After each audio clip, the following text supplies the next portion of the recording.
Imagine standing at the edge of a cliff, looking down at the wreckage of what you thought your life would be. The job that vanished overnight, the relationship that shattered into 1,000 pieces, the diagnosis that changed everything, the loss that left you hollow. You feel the weight of it all pressing down on your chest, making it hard to breathe, hard to think, hard to believe you'll ever feel whole again. But here's what most people don't tell you about that moment at the cliff's edge. You're not looking at your ending. You're standing at the threshold of your most profound transformation. The science is clear, the evidence is overwhelming, and the truth is undeniable. Your brain, your body, and your spirit possess an extraordinary capacity to not just recover from trauma, but to emerge stronger, wiser, and more alive than you ever imagined possible. This isn't wishful thinking. This is biology. This is neuroscience. This is the Recovery Accelerator. Before we begin, friends, please consider subscribing to this channel and liking the video. It will help me a lot. You might not think so, but it means the world to me. The Recovery Accelerator. Science-backed methods to heal faster from life's blows. Chapter 1. The Science of Breaking and Becoming. Right now, as you listen to these words, something remarkable is happening inside your brain. Neurons are firing, connections are forming, and pathways are being built that didn't exist just moments ago. Your brain is not a fixed machine. It's a living, breathing, constantly evolving landscape that responds to every experience, every thought, every choice you make. When life delivers its hardest blows, when trauma strikes or adversity overwhelms, your brain doesn't just record the damage. It activates an ancient, powerful system designed specifically for recovery and growth.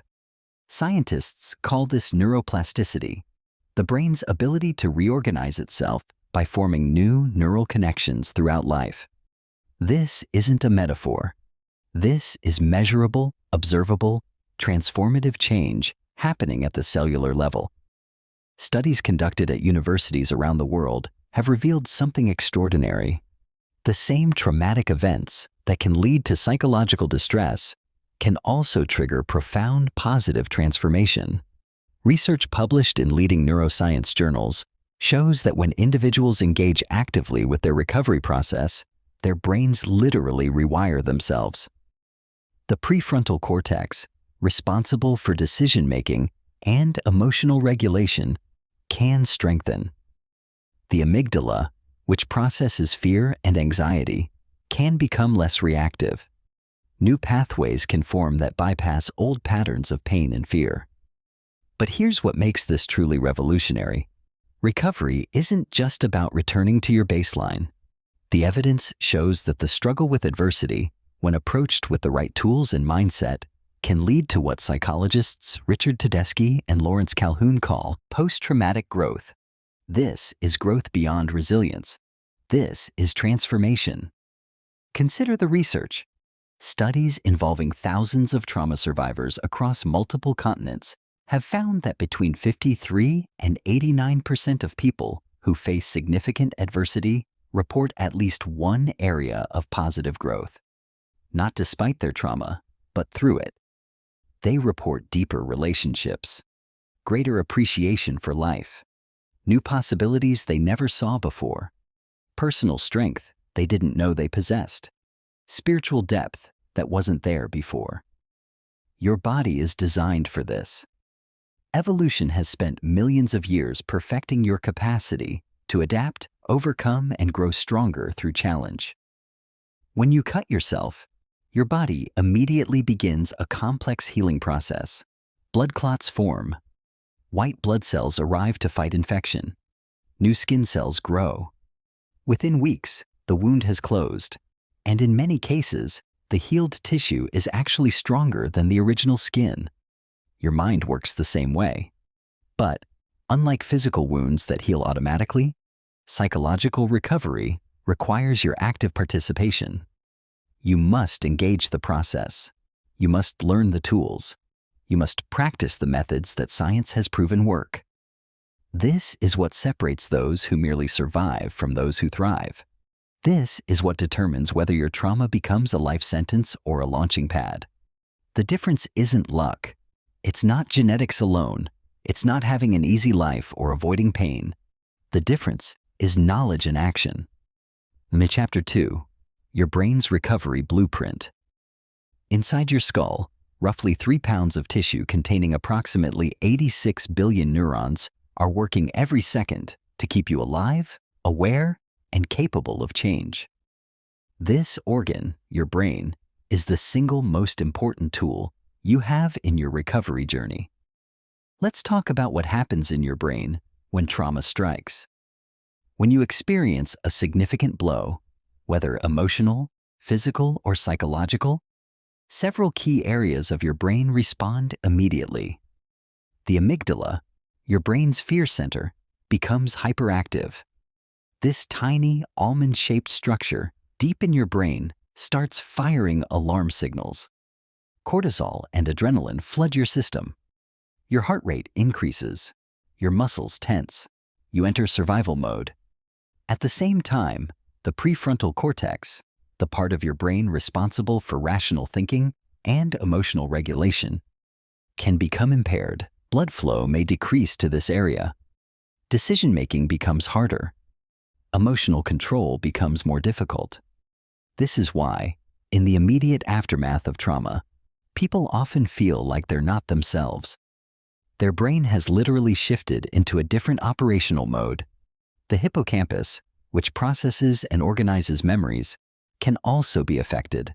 This is why traumatic memories often feel fragmented, disjointed, or overwhelming. The normal process of memory consolidation gets disrupted. But here's the crucial part. These changes are not permanent. Your brain can heal. Your brain can adapt. Your brain can grow new connections that restore and even enhance your functioning. Neuroscientists have identified several key mechanisms that drive recovery at the neural level. First, there's synaptic plasticity, the strengthening or weakening of connections between neurons based on how frequently they're used. Every time you practice a new thought pattern, every time you choose a healthier response, every time you engage in recovery-promoting activities, you're strengthening beneficial neural pathways and weakening harmful ones. Second, there's neurogenesis, the creation of new neurons. For decades, scientists believed that you were born with all the neurons you'd ever have. We now know that's false. New neurons are born throughout your life, particularly in the hippocampus. Exercise, learning, and certain activities can actually increase the rate of neurogenesis. Third, there's structural reorganization. Brain imaging studies show that consistent practice of new skills and behaviors can lead to measurable changes in brain structure. Gray matter can increase in certain areas. White matter connections can strengthen. Entire networks can be reshaped. Research from trauma recovery centers around the world has documented these changes in real people recovering from real trauma. Veterans with post-traumatic stress disorder who engage in evidence-based therapies show measurable decreases in amygdala hyperactivity and increases in prefrontal cortex activation. Survivors of childhood trauma who practice mindfulness meditation show thickening of the prefrontal cortex and hippocampus. Cancer patients who engage in cognitive behavioral therapy show changes in brain activity patterns associated with emotional regulation. The science is clear. Your brain is not stuck. Your brain is not broken. Your brain is capable of profound healing and growth. But this healing doesn't happen automatically. It requires specific inputs, specific practices, specific tools. Think of your brain like a garden. After a storm devastates the landscape, you don't just wait for everything to magically return to normal. You clear the debris, you plant new seeds, you water and nurture what you want to grow. You pull the weeds that threaten to take over. You tend the garden with intention and care. Your brain requires the same approach. You must actively engage in practices that promote healing. You must consistently choose thoughts and behaviors that strengthen recovery pathways. You must protect yourself from influences that reinforce trauma patterns. Understanding the specific biological mechanisms of recovery empowers you to work with your brain's natural healing processes rather than against them. Let's dive deeper into how these mechanisms work in practical terms. The default mode network, a set of brain regions that becomes active when you're not focused on the outside world, plays a crucial role in recovery. This network is involved in self-referential thinking, memory consolidation, and planning for the future. After trauma, the default mode network can become stuck in patterns of rumination and negative self-focus. However, research shows that mindfulness meditation, therapy, and other recovery practices can actually reshape the activity patterns in this network, reducing rumination and promoting more adaptive forms of self-reflection. The limbic system, which includes structures like the amygdala and hippocampus, forms your emotional brain. This ancient system responds to threats and rewards, processes emotions, and encodes emotional memories. Trauma can dysregulate the limbic system, leaving you feeling constantly on edge or emotionally numb. The good news is that the limbic system is highly responsive to intervention. Practices that promote safety and regulation, from deep breathing to supportive relationships to somatic therapies, can gradually recalibrate your emotional brain. The autonomic nervous system, which controls your body's automatic functions like heart rate and digestion, exists in different states. The sympathetic nervous system activates your fight or flight response. The parasympathetic nervous system activates your rest and digest response. The social engagement system, a newer evolutionary development, allows you to connect safely with others. Trauma can leave your nervous system stuck in survival states. Recovery involves gradually building your capacity to shift into safe, social states where healing and growth become possible. Neurotransmitters, the chemical messengers in your brain, profoundly influence your mood, energy, motivation, and ability to experience pleasure. Serotonin affects mood and anxiety. Dopamine influences motivation and reward. GABA promotes calm and relaxation. Norepinephrine impacts alertness and stress response. Trauma can disrupt the balance of these neurotransmitters. The recovery practices we discuss throughout this audiobook, from exercise to nutrition to social connection, all influence neurotransmitter production and function in beneficial ways.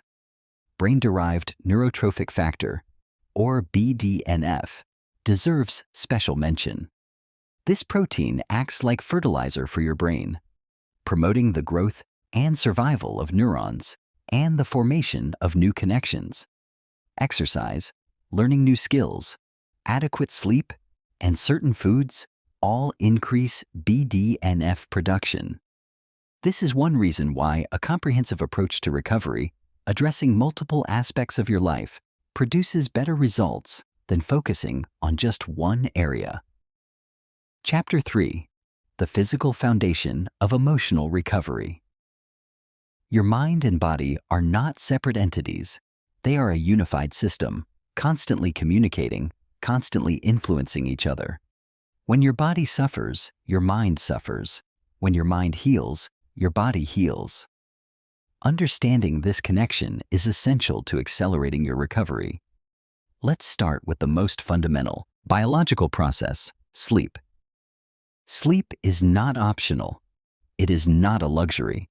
It is an absolute necessity for recovery.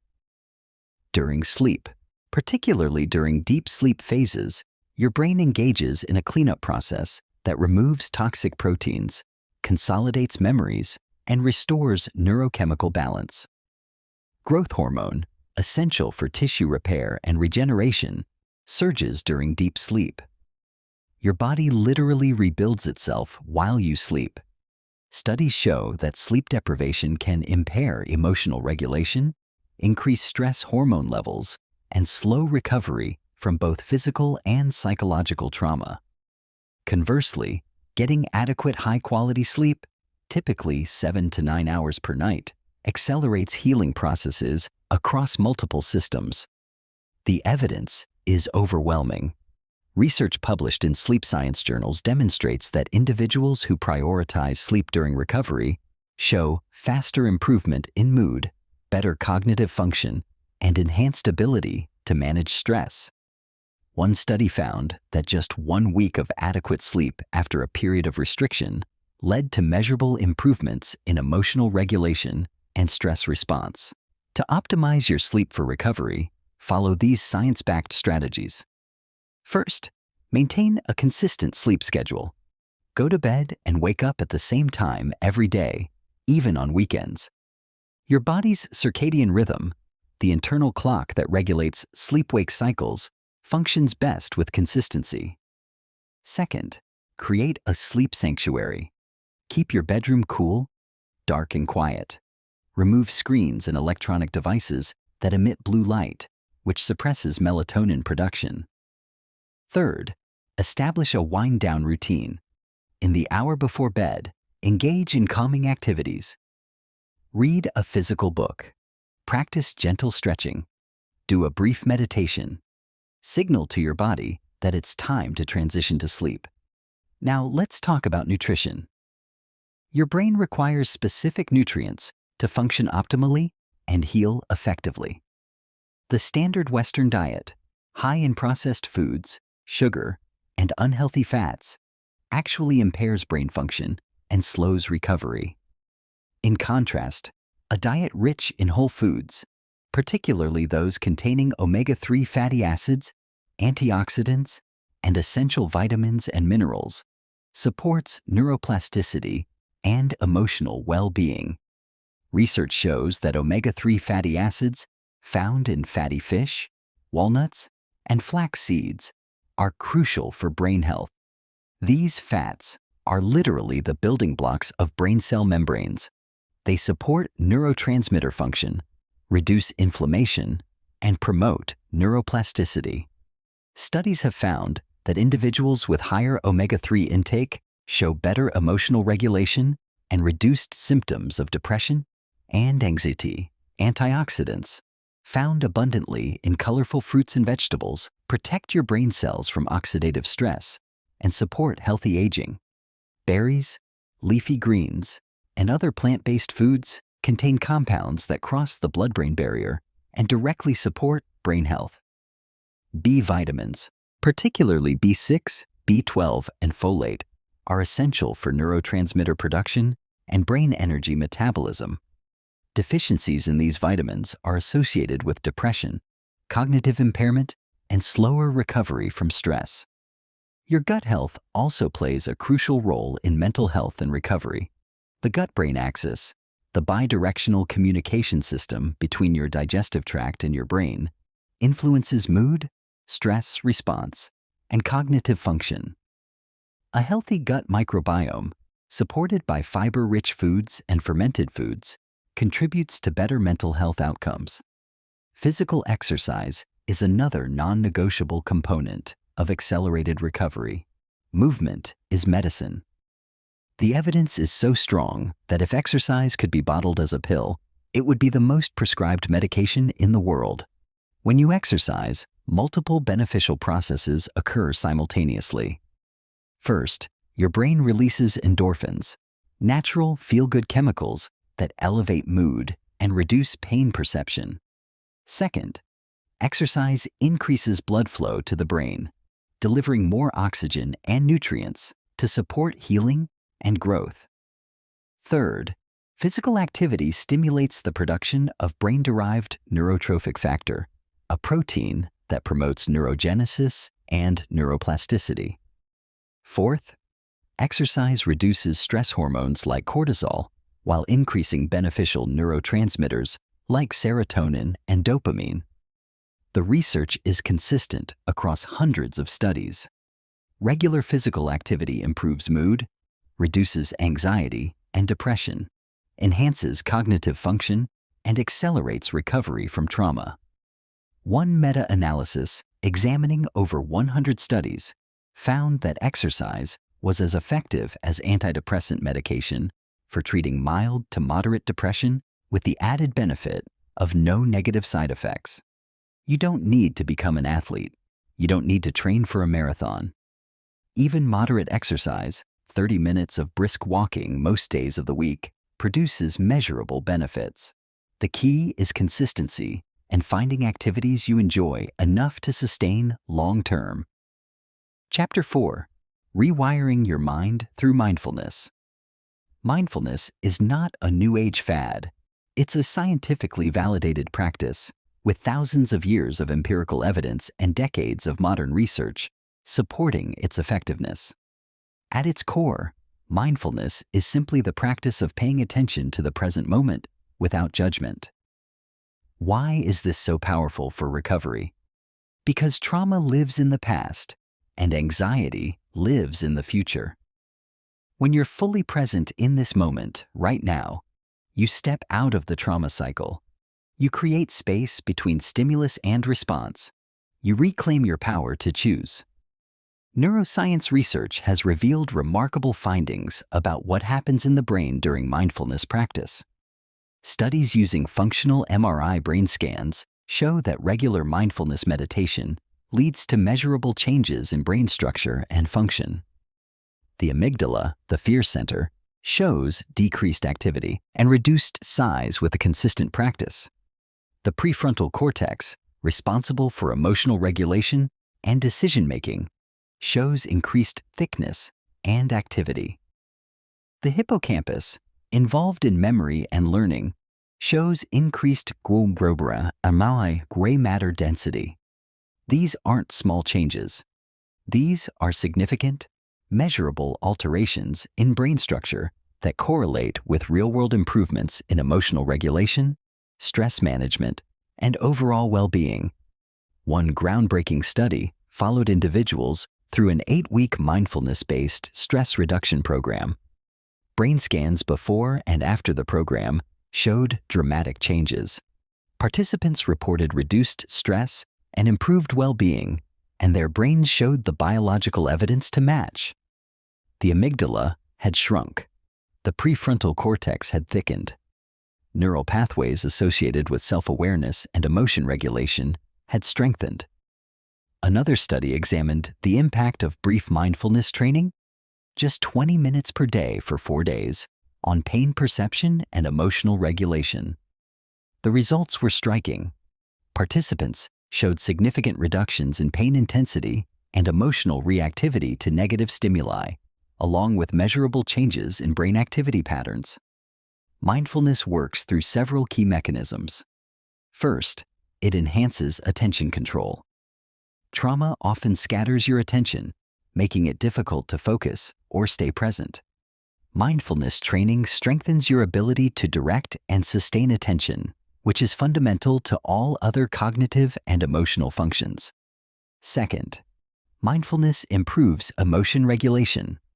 By learning to observe your emotions without immediately reacting to them, you create a gap between feeling and action. In that gap lies your power to choose a healthier response. Research shows that people who practice mindfulness regularly report greater emotional stability and reduced emotional reactivity. Third, mindfulness reduces rumination, the tendency to replay negative thoughts and experiences over and over. Rumination is one of the primary factors that prevents recovery from trauma and maintains depression and anxiety. Mindfulness breaks the rumination cycle by bringing your attention back to the present moment again and again. Fourth, mindfulness enhances self-awareness. Many people go through life on autopilot, reacting to triggers without understanding why. Mindfulness turns on the lights. It helps you see your patterns, your triggers, your habitual reactions. With awareness comes the possibility of change. Let's talk about how to actually practice mindfulness in a way that accelerates your recovery.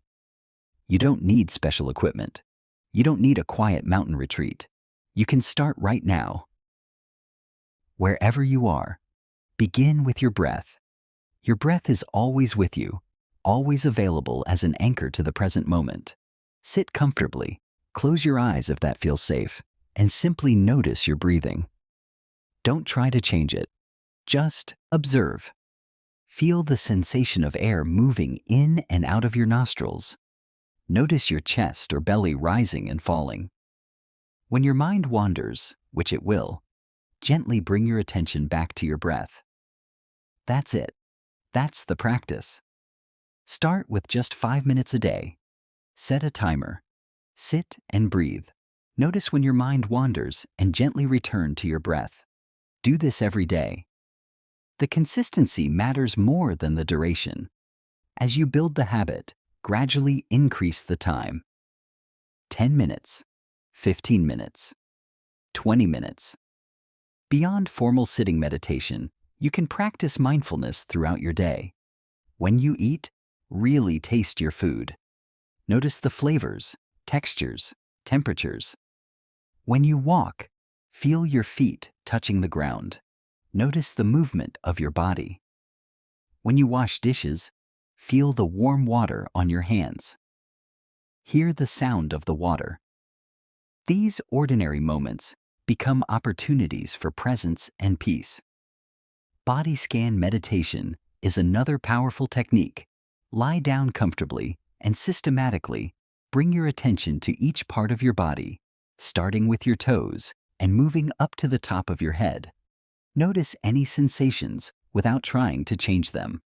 This practice helps you reconnect with your body, release tension, and develop greater body awareness, which is often disrupted by trauma. Loving-kindness meditation specifically cultivates compassion for yourself and others. Begin by directing kind wishes toward yourself. May I be safe. May I be healthy. May I be happy. May I live with ease. Then extend those wishes to others. This practice has been shown to increase positive emotions, reduce self-criticism, and enhance social connection, all crucial factors in recovery. Chapter 5. The Power of Human Connection. You were not designed to heal alone. Human beings are fundamentally social creatures. Our brains are wired for connection. Our survival has always depended on our ability to form strong social bonds. When those bonds are damaged by trauma, or when we isolate ourselves during difficult times, recovery slows dramatically. When we strengthen our connections and build supportive relationships, recovery accelerates.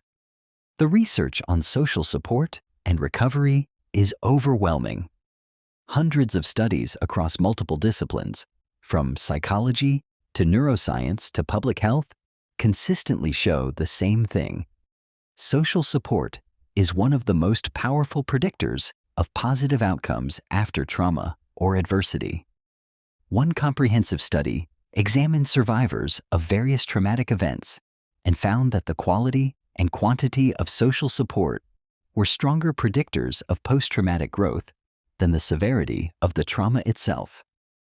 People with strong social networks were more likely to report positive changes in their relationships, their sense of personal strength, and their appreciation for life, regardless of what they had endured.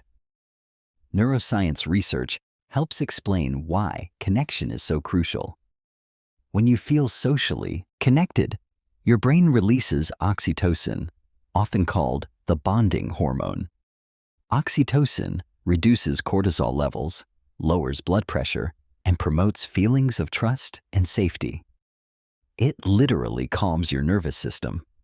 This is why a hug from someone you trust can instantly make you feel better. It's not just emotional, it's biological. Isolation, on the other hand, triggers stress responses in the brain. Studies show that social isolation activates the same brain regions as physical pain. Loneliness isn't just an emotional state.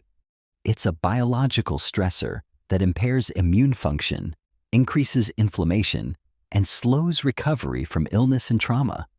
But here's what's crucial to understand. Not all social connections are equal. The quality of relationships matters far more than the quantity. Having one or two deeply supportive, authentic relationships is more beneficial than having dozens of superficial connections. What matters is that you have people in your life who genuinely care about you, who listen without judgment, who show up when you need them. Research identifies several key characteristics of effective social support. First is emotional support, having people who validate your feelings and provide comfort during difficult times. Second is instrumental support, practical help with daily tasks when you're struggling. Third is informational support, guidance and advice from people who have relevant experience or expertise. Fourth is companionship, people to spend time with and engage in activities with, helping you feel less alone. Different types of relationships provide different types of support, and you need a mix. Family members might provide emotional and instrumental support. Friends might provide companionship and emotional support. Support groups or therapists might provide informational and emotional support. Professional helpers might provide specialized instrumental support. Let's address a common challenge. What if you feel like you don't have a support system? What if trauma or adversity has left you isolated? The good news is that social connections can be built, even from scratch. You don't have to accept isolation as your permanent state. Start small. Identify 1 or 2 people in your life, even acquaintances who seem kind and trustworthy. Reach out, make contact, suggest a coffee or a walk. Be honest about what you're going through, to the extent that feels comfortable. You might be surprised by how willing people are to support you when they know you need it. Join groups related to your interests or experiences. Support groups for people going through similar challenges can be incredibly powerful. When you're in a room with people who truly understand what you're experiencing, who've walked the path you're walking, the sense of connection and validation can be profound. You realize you're not alone. You're not crazy. You're not broken. You're human, going through a human experience. Volunteering is another powerful way to build connections while contributing to something larger than yourself. Research shows that helping others activates reward centers in the brain and increases feelings of purpose and connection. When you give to others, you receive benefits yourself. Online communities can also provide valuable support, especially if you're in an area without local resources. Many people find tremendous value in connecting with others through online support groups, forums, or social media communities focused on recovery and healing. While online connections don't replace in-person relationships, they can be a meaningful part of your support network. If you've been hurt by people in the past, if trust feels dangerous, this path will require courage.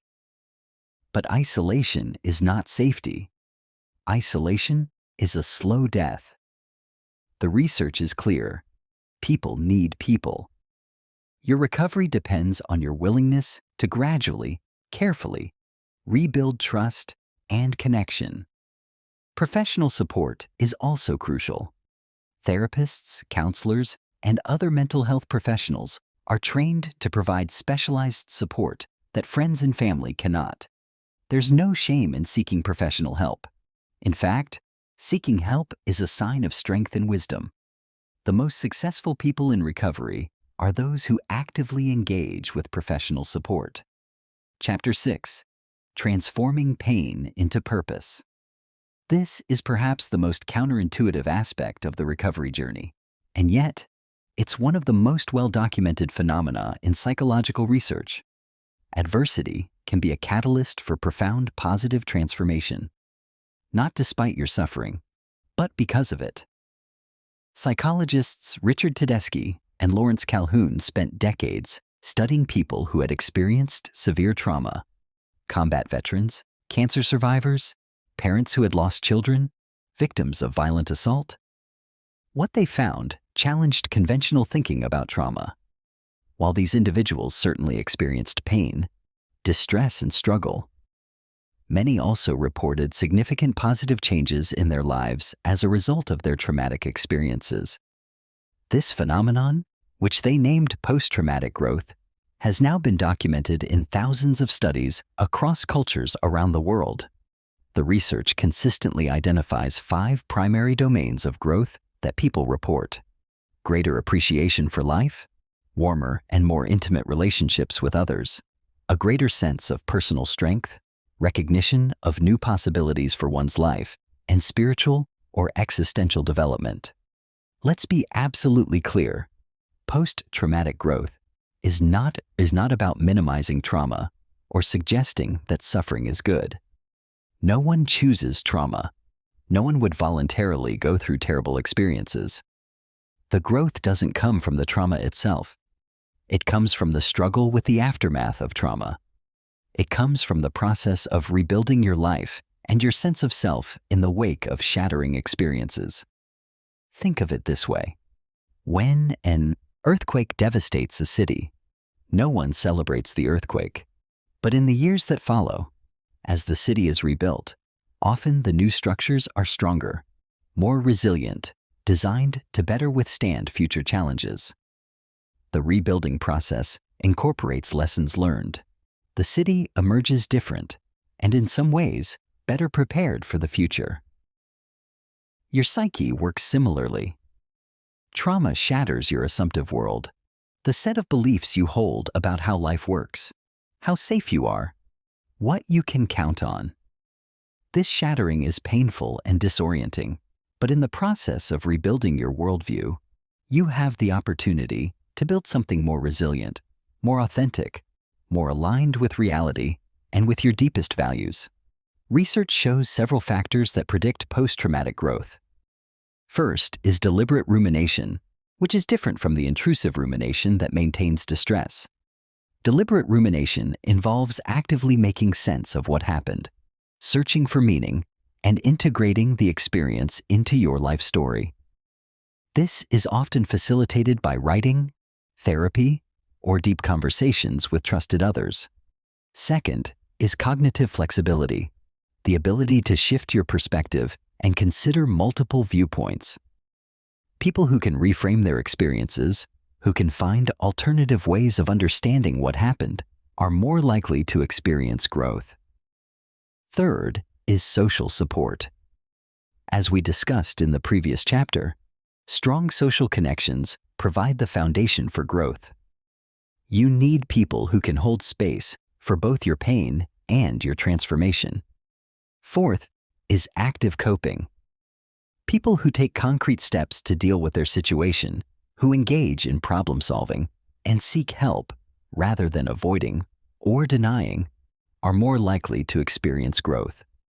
Fifth is prior experience with adversity.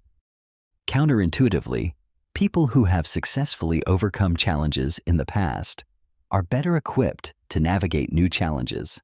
Each time you face adversity and come through it, you build a reservoir of strength and confidence that serves you in future challenges.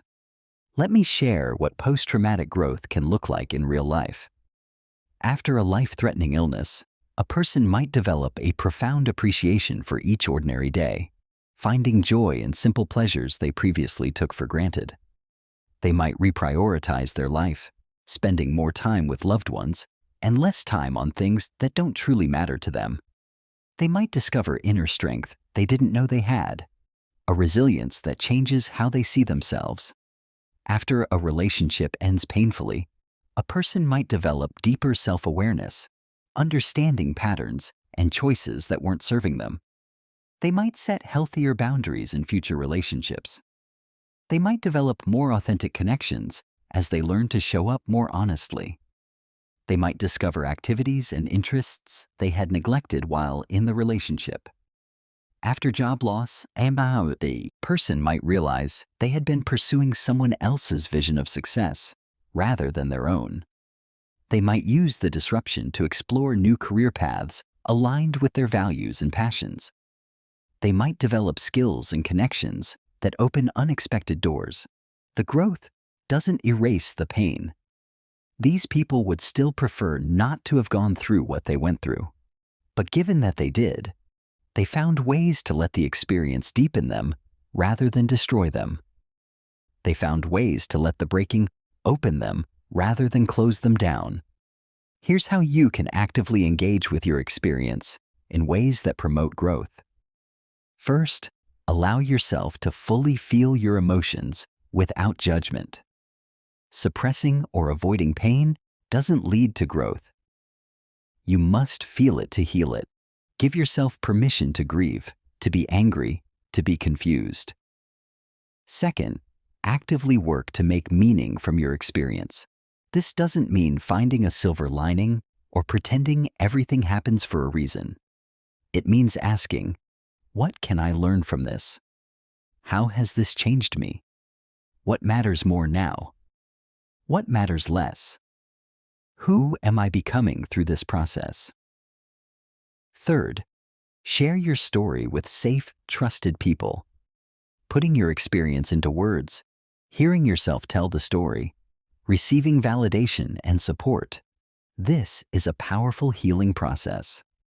Writing can be equally powerful. Studies show that expressive writing about traumatic experiences leads to improved physical and mental health outcomes. Fourth, look for ways to help others with your hard-won wisdom. When you're ready, not before, consider how your experience might benefit others who are facing similar challenges.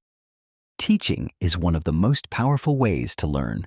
Helping others is one of the most powerful ways to heal yourself. Fifth, practice gratitude specifically.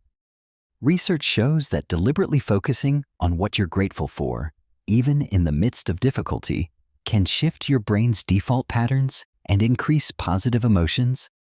This doesn't mean being grateful for your trauma.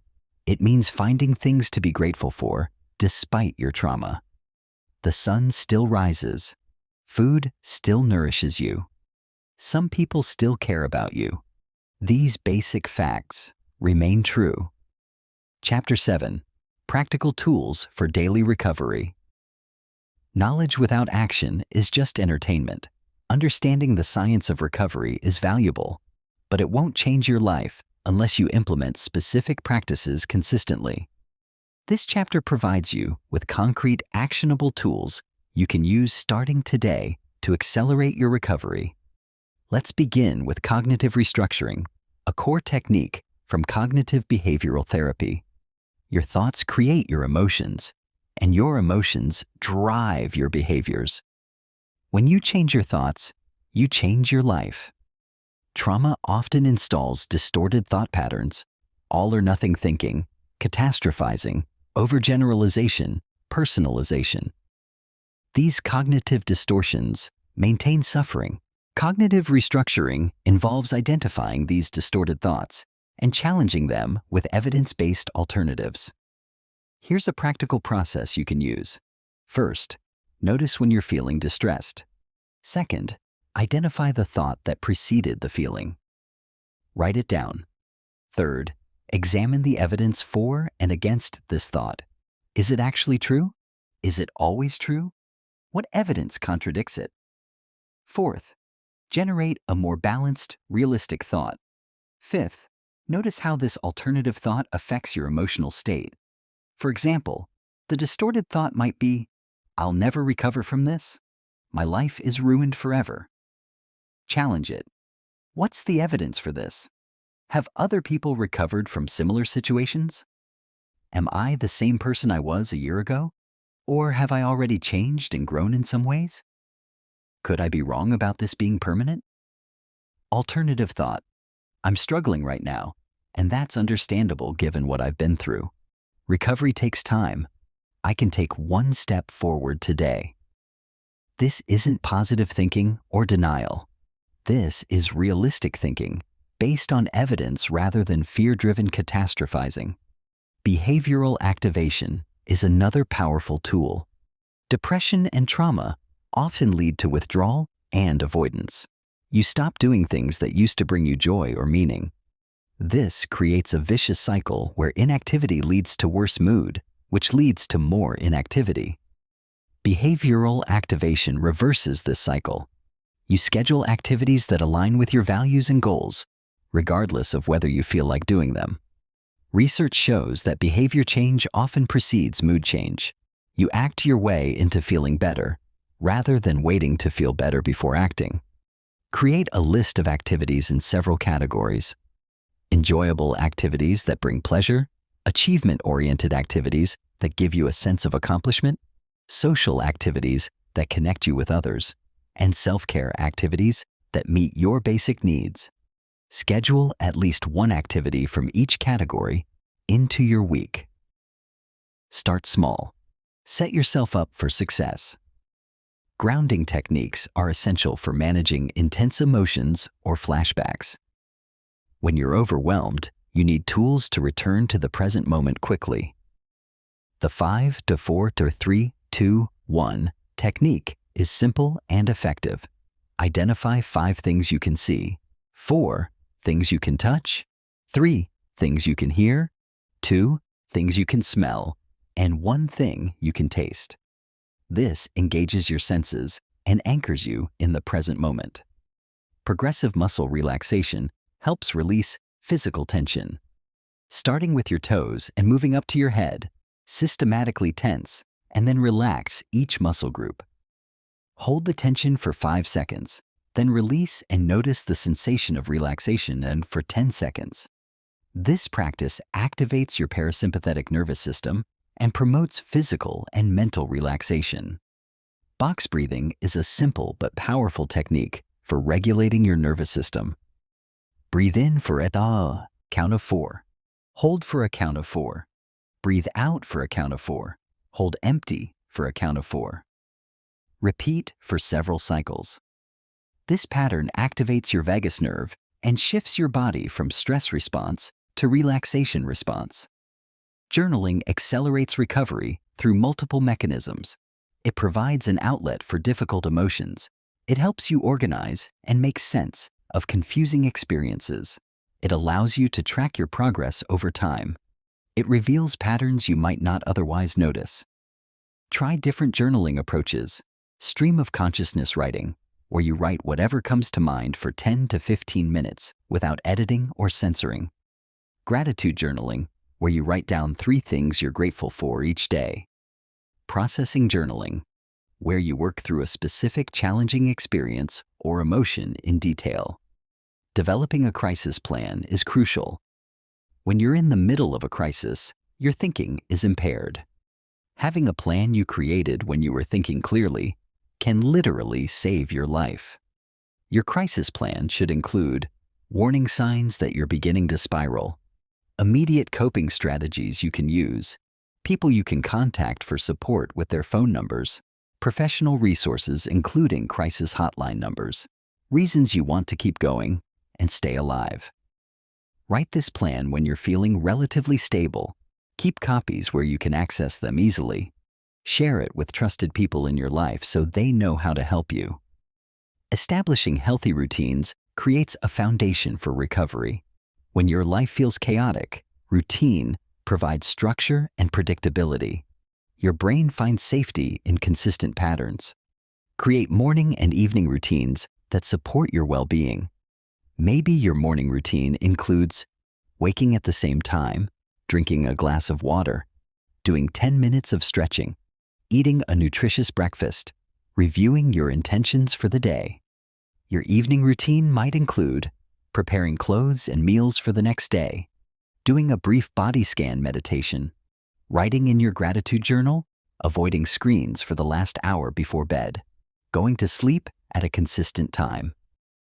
These routines don't need to be elaborate. Simple and consistent beats complex and sporadic. The routine itself becomes a form of self-care, a message to yourself that you're worth caring for. Setting boundaries is essential for protecting your energy during recovery. You cannot heal if you're constantly being drained by toxic people or overwhelming demands. You have permission to say no. You have permission to limit contact with people who aren't supportive.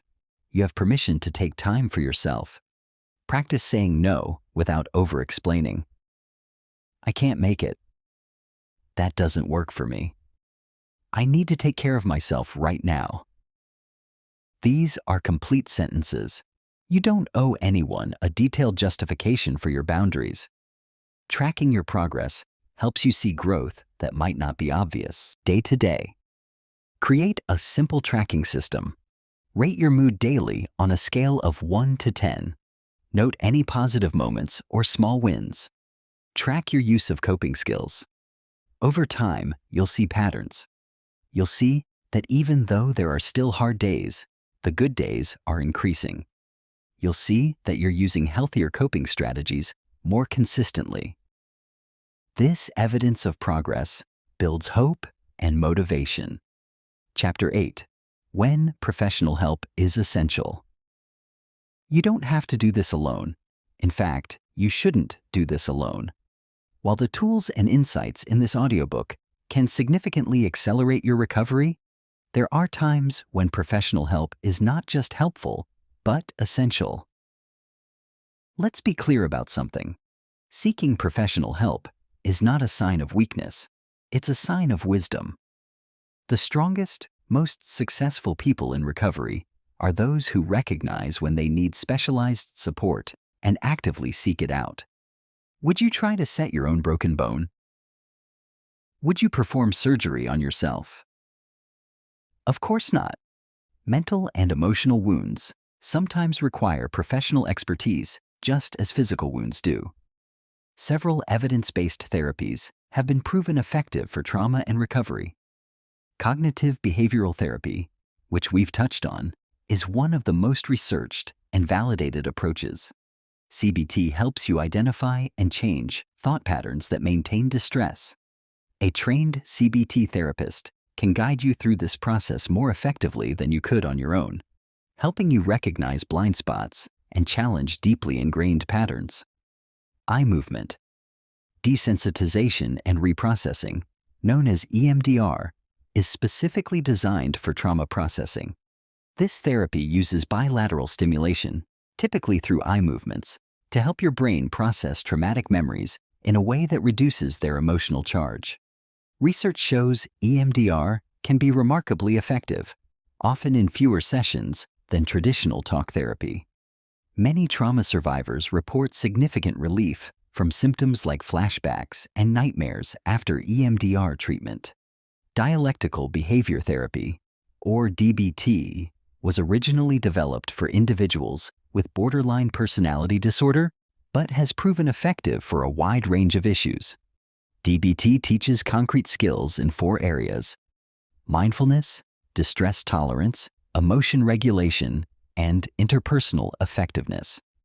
These are exactly the skills most people need to develop during recovery from significant adversity. Acceptance and commitment therapy, ACT, helps you develop psychological flexibility.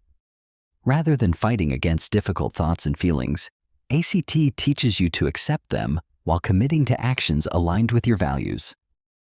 This approach has strong research support for treating anxiety, depression, and trauma-related conditions. Trauma-focused therapies specifically address the unique challenges of recovering from traumatic experiences. These approaches recognize that trauma is stored differently in the brain than ordinary memories and requires specialized treatment. A trauma-informed therapist understands how trauma affects the nervous system, thoughts, emotions, and behaviors. They create a safe space for processing without re-traumatization. How do you know when you need professional help?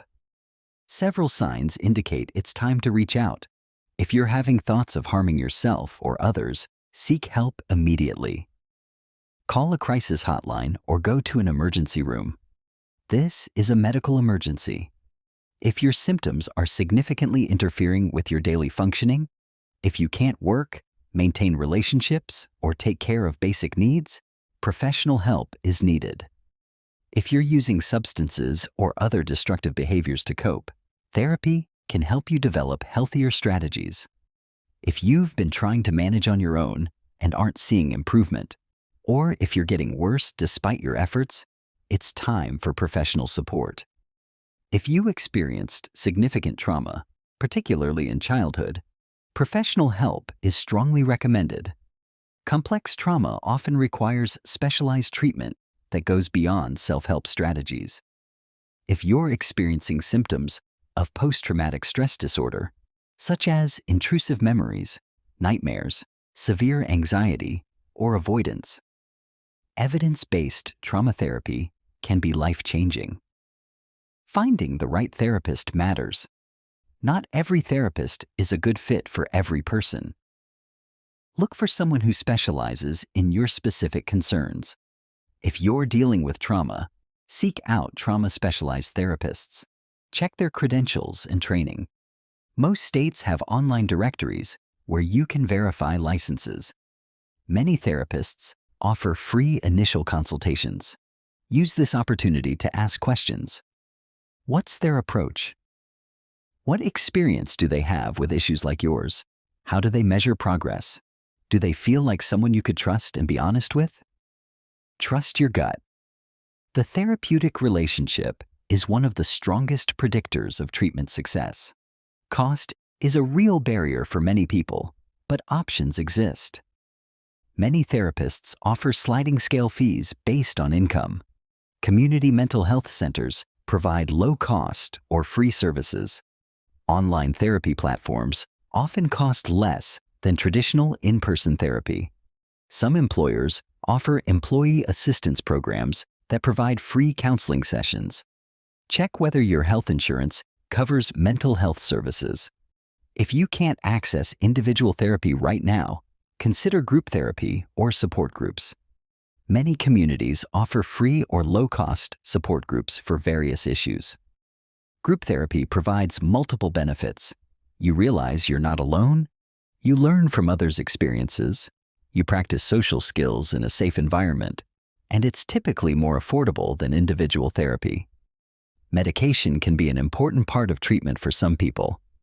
If you're struggling with severe depression, anxiety, or other mental health symptoms, psychiatric medication prescribed and monitored by a qualified professional might help stabilize your symptoms enough that you can engage effectively in therapy and use coping skills. Medication isn't a sign of failure. It's a medical tool, like insulin for diabetes. Your brain is an organ. Sometimes organs need medical support. The decision to use medication should be made in consultation with a psychiatrist or other qualified prescriber who can explain the potential benefits and risks specific to your situation. Many people benefit from a combination of medication and therapy. Some people use medication temporarily while building coping skills, then gradually taper off. Others need ongoing medication management. There's no one right answer. It's a personal decision based on your specific situation. Be patient with the process. Finding the right treatment and the right therapist might take time. You might need to try different approaches. Recovery isn't linear. There will be setbacks.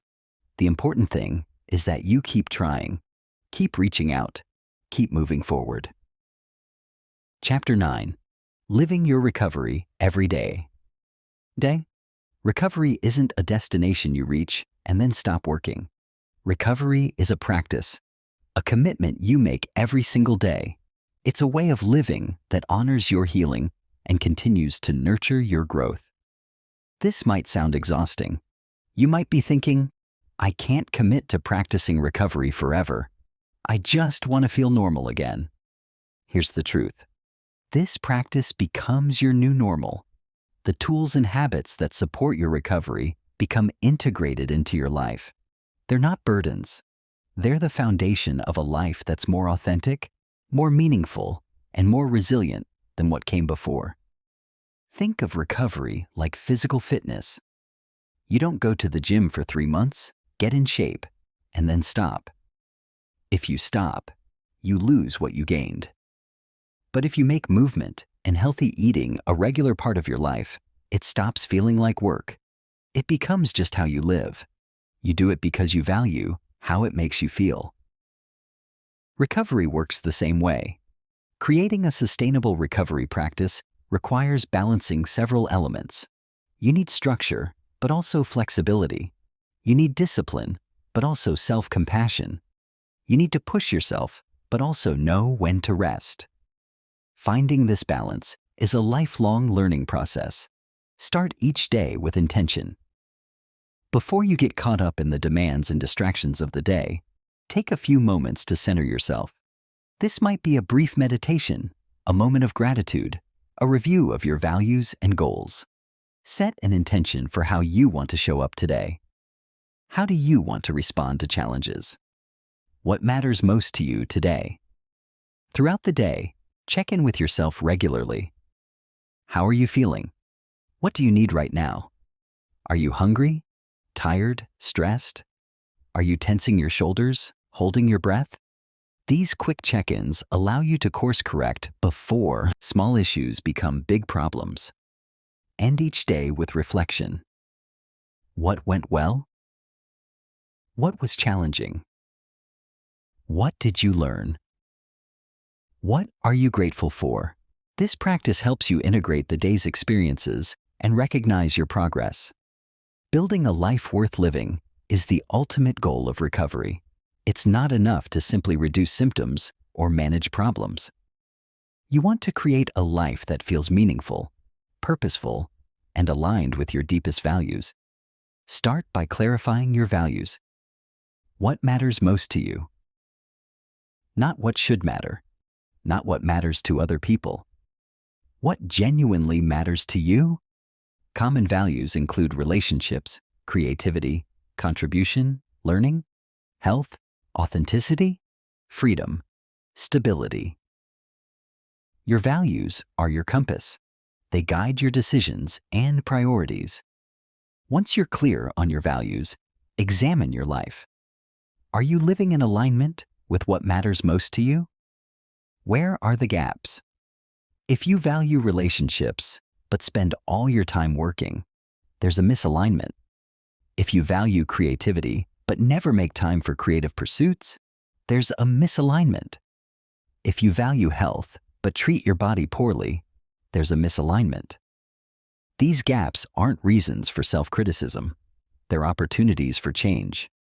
You can't change your entire life overnight, but you can.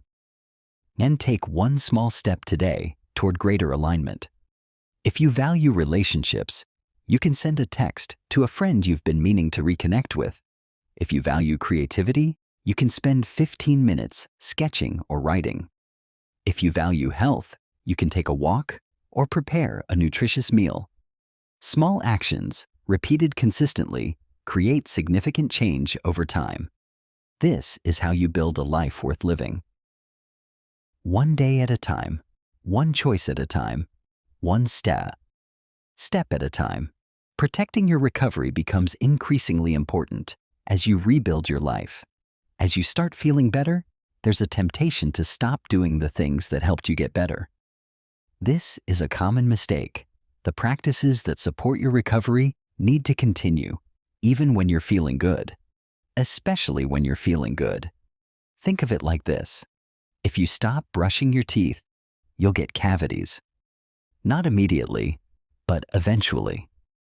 The consequences of neglecting your mental health practices might not be immediately obvious, but they will eventually catch up with you. Maintain your healthy routines. Continue your therapy or support group. Keep using your coping skills. This is preventive maintenance. Be vigilant about warning signs of relapse or regression. Everyone's warning signs are different, but common ones include changes in sleep patterns, increased irritability, withdrawing from social connections, neglecting self-care, increased use of unhealthy coping mechanisms, loss of hope or motivation. When you notice these signs, don't panic. Don't shame yourself. Simply recognize them as signals that you need to increase your self-care and possibly reach out for additional support. Building resilience for future challenges is another key aspect of living your recovery. Life will continue to present difficulties. You can't prevent all adversity, but you can build your capacity to handle challenges effectively. Each time you successfully navigate a difficult situation using healthy coping strategies, you're building resilience. You're proving to yourself that you can handle hard things. You're strengthening the neural pathways associated with adaptive responses. You're creating a history of overcoming that you can draw on in future challenges. Document your journey. Keep a recovery journal or create a file where you store meaningful insights, lessons learned, and evidence of your growth. When you face new challenges, you can look back and remind yourself of what you've already overcome. You can see patterns of strength and resilience you might otherwise forget. Celebrate your victories, no matter how small they might seem. Made it through a difficult day without using unhealthy coping mechanisms. That's worth celebrating. Had a hard conversation you've been avoiding? Celebrate that. Noticed a trigger and used a coping skill instead of reacting automatically? Celebrate that. These moments might seem small, but they're actually huge. They're evidence that you're changing, growing, healing. Share your journey with others when you're ready. Your story has power. The challenges you've faced and overcome can inspire and guide others who are facing similar struggles. You don't need to be perfect or completely healed to help others. Sometimes the most powerful help comes from someone who's still in the middle of the journey, someone who remembers what it's like to struggle. Finally, remember that recovery is not about perfection. You will have setbacks. You will make mistakes. You will have bad days, even bad weeks. This doesn't mean you failed. This is part of the process. Progress is not linear. It's a spiral. Sometimes you revisit old patterns or old pain, but when you do, you bring new skills, new understanding, new strength. You're not back where you started. You're viewing old territory from a higher vantage point. Be kind to yourself through the ups and downs. Talk to yourself the way you'd talk to a good friend who's struggling. With compassion, with encouragement, with realistic hope. You're doing something difficult and important. You're choosing to heal when giving up would be easier. That takes courage. Conclusion: your accelerated recovery starts now. Here's what we know without question, backed by thousands of studies, decades of clinical experience, and countless stories of transformation. Recovery is possible. Growth through adversity is real. Your brain can heal. Your life can change. You're not stuck. You're not broken beyond repair. You're in the middle of a process. Every tool we've discussed, every insight we've explored, every practice we've described is available to you right now. You don't need to wait for the perfect moment. You don't need to have everything figured out. You simply need to take the next step. What is one thing you can do today? Not tomorrow, not next week. Today, can you practice mindfulness for 5 minutes? Can you reach out to one supportive person? Can you take a walk? Can you write in a journal? Can you schedule an appointment with a therapist? Can you go to bed at a reasonable time? Can you choose one negative thought pattern and challenge it? One step. That's all you need right now. One step forward. Tomorrow, you'll take another step, and another. And over time, these steps add up to a journey of profound transformation. The path of recovery is not easy. No one will tell you it is. You will face obstacles. You will have moments of doubt. You will want to give up, but you won't, because you've already proven your strength by surviving what tried to break you. Because you have tools now. Because you understand the science. Because you know that healing is not just possible but probable when you commit to the process. Your brain is waiting, ready to form new connections, to release old patterns, to reshape itself in service of your healing. Your body is ready to restore balance, to move in healthy ways, to support your recovery with every breath. Your heart is ready to open again, to connect, to trust, even after being hurt. Your spirit is ready to find meaning, purpose, and hope in the face of what you've endured. This is your moment. This is your choice. This is your life. You can remain where you are, bound by trauma, limited by fear, defined by your worst experiences. Or you can step forward into recovery, into growth, into becoming who you are meant to be. The recovery accelerator isn't some external force. It's not a pill or a program or a perfect life circumstance. The recovery accelerator is you, your willingness, your courage, your commitment, your daily choices, your refusal to let your trauma have the last word about who you are and what your life will be. Science has given you the roadmap, but you must walk the path. Every strategy we've discussed works, but only if you use it. Knowledge without action is powerless. You have the knowledge now. Now comes the action. Your future self is waiting for you. The person you're becoming through this process. The stronger, wiser, more compassionate version of you. That person is looking back at you right now, cheering you on, believing in you, knowing what you're capable of. Start today. Start now. Take one step, then another, and before you know it, you'll look back and realize you've traveled further than you ever imagined possible. You'll realize that the moment everything changed wasn't when life got easier. It was when you decided to engage fully with your recovery. It was when you stopped waiting to be rescued and started rescuing yourself. This is not the end. This is the beginning. Your recovery, your growth, your transformation, it all starts now. Let's do this. If this audiobook resonated with you, if you found value in these science-backed strategies for healing, I want to hear from you. Leave a comment below, sharing one insight that stood out to you or one action you're committing to take today. Your comment might be exactly what someone else needs to hear to take their first step toward recovery. And if you found this content helpful, please hit that like button and subscribe to Emberly Audiobook for more life-changing content on personal growth, transformation, and evidence-based strategies for living your best life. When you subscribe, you're joining a community of people committed to healing, growth, and becoming the best versions of themselves.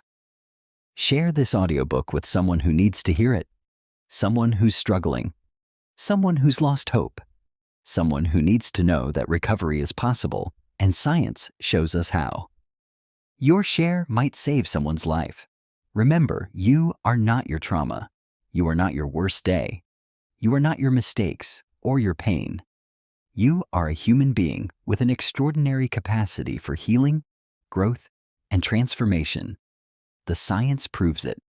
Now, go prove it to yourself. Thank you for listening. Thank you for choosing to invest in your recovery. Thank you for having the courage to believe that change is possible. Now go create that change. Your new life is waiting.